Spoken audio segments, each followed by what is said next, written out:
नमस्कार, ऊर्जा टीवी के इस खास कार्यक्रम फ्री स्पीच में आप सबका स्वागत है।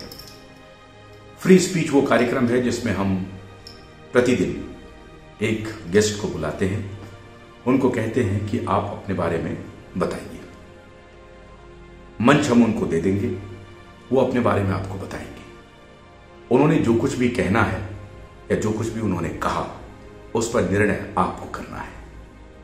आज फ्री स्पीच में हमारे गेस्ट हैं Dharmveer Singh. Local self governance पे हमारा फोकस रहा है। United president joint action local self governance के बारे में बात करती रही है।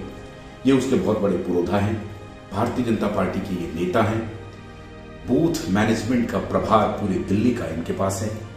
ये काउंसलर भी रहे हैं, लेकिन काउंसलर से अलग प्रबंधकीय क्षमता की मास्टरमाइंड है। हाल ही में इन्होंने एक कार्यक्रम आयोजित किया और राष्ट्रीय अध्यक्ष ने भी इनकी तारीफ की, दिल्ली की प्रदेश अध्यक्ष ने भी इनकी तारीफ की। लेकिन आज हमारा इनसे सीधा सवाल ये है।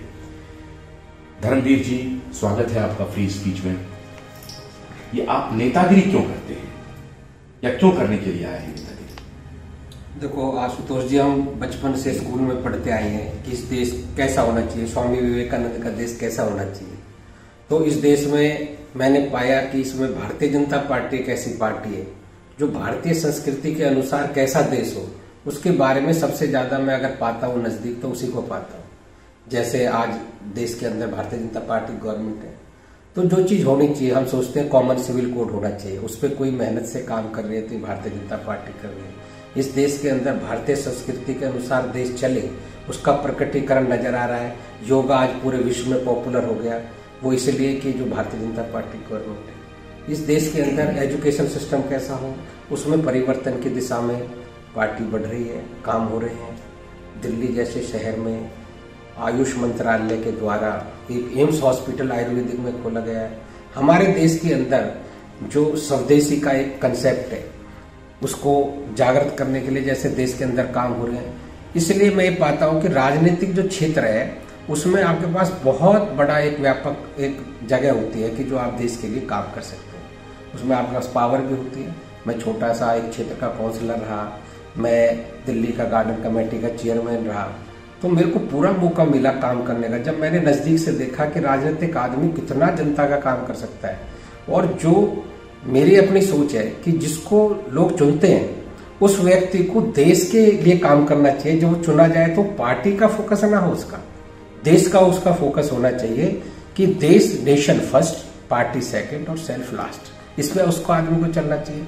और मैंने काम करते हुए पाया कि जहां पर मेरे को वोट भी नहीं मिलता था, मैं वहां खुद गया स्वयं। मैंने उनसे कहा कि आपकी विचारधारा और हमारी पार्टी की विचारधारा अलग हो सकती है, लेकिन मैं आपका निगम पार्षद हूँ, मेरे से आपको पूरा काम लेना चाहिए। और मैंने अपने काम किए। राजनीति से ऊपर हटके ही काम करना चाहिए। मैं उन लोगों को बिल्कुल गलत मानता हूँ, चाहे किसी भी राजनीतिक दल का व्यक्ति हो, जो इस आधार पर काम करता है कि मेरे को कहाँ से वोट मिला या कहाँ से नहीं मिला। और सभी राजनीतिक पार्टियों में अच्छे लोग भी हैं, बुरे लोग भी हैं, लेकिन मेरा उद्देश्य ये है कि भारतीय संस्कृति के अनुसार इस देश का प्रकटीकरण हो। यहाँ का जो संस्कार है हमारे पूर्वजों ने जो हमें दिए, उनको आगे बढ़े। और हजारों साल की गुलामी के बाद जब देश ये आज़ाद हुआ है, तो धीरे धीरे धीरे धीरे हम उस तरफ बढ़ रहे हैं। और मेरे को निश्चित रूप से पता है कि हम उधर बढ़ते ही जाएंगे, बढ़ते ही जाएंगे, बढ़ते ही जाएंगे। लेकिन इसमें आपने धर्मवीर जी ये नहीं बताया कि आपने नेतागिरी क्यों चुना। नहीं, नेतागिरी का मैंने पार्टी की तो सराहना की कि हमारी पार्टी का दर्शन ये है, लेकिन आप क्यों राजनीति में आए? आपको क्या मिल रहा है राजनीति से? देखो, राजनीति में, राजनीतिक क्षेत्र में, जैसे मैंने आपको बताया कि समाज सेवा का सबसे अच्छा माध्यम है, बड़ा प्लेटफॉर्म है जो, और ये मैंने चुन के भी देख लिया और पार्टी में काम करके भी देख लिया। तो राजनीति में आके आदमी और देश के लिए बेहतर तरीके से काम कर सकता है। और मैंने किए हैं। दिल्ली के लिए जो स्कीम वगैरह है वो लाया, तो उसमें जो मेरे को लगता है कि राजनीतिक पार्टी की, अगर किसी भी पार्टी में काम करो, वो आपकी सोच क्या है, आप देश के लिए क्या सोचते हो, कैसा देश होना चाहिए। जैसे मैंने आपको बताया, मैं सोचता हूँ इस देश में कॉमन सिविल कोड होना चाहिए, ये चीज होनी चाहिए। जात की राजनीति करना चाहते हैं? नहीं, मैं जात की राजनीति नहीं करना चाहता। पैसा कमाना चाहते हैं आप? नहीं, मैं पैसा, मेरे की दिक्कत नहीं है, सब ठीक है, अपना दाल रोटी का। आप पैसा कमाने की इच्छा से नहीं आए? बिल्कुल नहीं आए, ना पैसा कमाने की इच्छा है। और पैसा कमाने के लिए फिर तो मैं धंधा कर सकता हूँ। राजनीति करने की क्या आवश्यकता है? लेकिन आपकी पार्टी से हमारी बात हुई कई लोगों से, जी। उन्होंने कहा कि आप गुर्जर कम्युनिटी को रिप्रेजेंट करते हैं जी। दक्षिण दिल्ली में सांसद की अभी घोषणा होने वाली। जी जी। आपने बूथ का बहुत अच्छा प्रबंधन भी किया है। जी जी जी।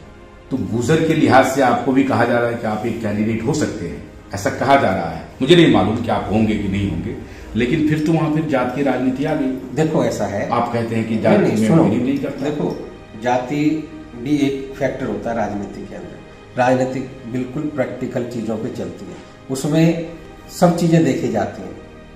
आधार क्या है? जीतने का आधार भी कोई होता है, तो उसमें कुछ पॉइंट जाति के भी होते हैं कि वो जाति समीकरण देखते हैं कि भाई यहाँ किस जाति के लोग, और हर जाति भी ये देखती है कि मेरी कम्युनिटी का रिप्रेजेंटेशन किसी राजनीतिक पार्टी में है या नहीं है। अगर नहीं होगा तो निश्चित रूप से वहां रिएक्शन भी होगा। भागीदारी किसको कहते हैं? भागीदारी इसको कहते हैं कि उसका रिप्रेजेंटेशन किसी भी जाति का उस पर होना चाहिए। तो उस लिहाज से पार्टियां भी जो है समीकरण बना के चुनाव लड़ती हैं। ऊर्जा का काम ये हो रहा है धर्मवीर जी कि हम राजनीतिक लोगों को, पॉलिटिकल पार्टी के नेताओं को ये बोलें, कमिटमेंट दें।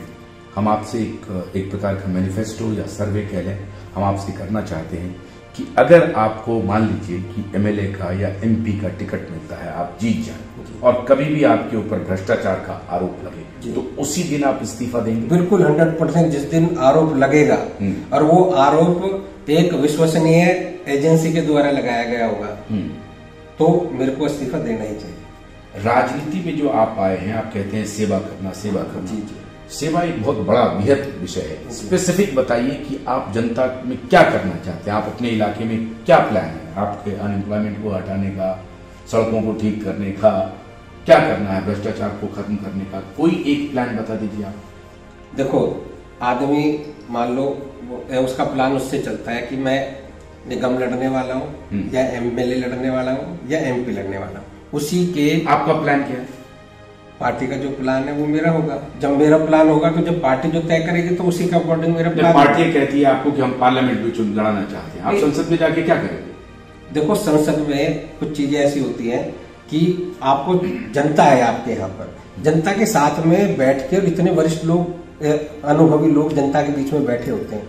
हमारा केवल ये काम होता है कि जो सांसद को कोई फंड मिला है उसको अपने आरडब्ल्यू के साथ में बैठ के डिस्कस करें और उसको उसके योजना से लगाए, और जो आरडब्ल्यू हमें सुझाव देती है केंद्र के लिए कि ये हमारे जो है क्षेत्र में केंद्र में से काम आने चाहिए, उनको लाना। मैं यही मानता हूँ कि यही एक जो है पब्लिक रिप्रेजेंटेटिव का काम होता है। बहुत बहुत शुक्रिया धर्मवीर जी, हमने आपसे एक कमिटमेंट लिया है कि जिस भी दिन आपके ऊपर करप्शन का चार्ज लगेगा उस दिन आपको अपने पद से इस्तीफा देना भी पड़ेगा, और मैं तो ये कहूंगा कि राजनीति भी छोड़ दी जाए पड़ेगी। जय। आप करेंगे ऐसा? बिल्कुल ऐसा। बहुत बहुत शुक्रिया। फ्री स्पीच में आपने इनकी स्पीच सुनी, हमने इनको कोई इंटरप्ट नहीं किया।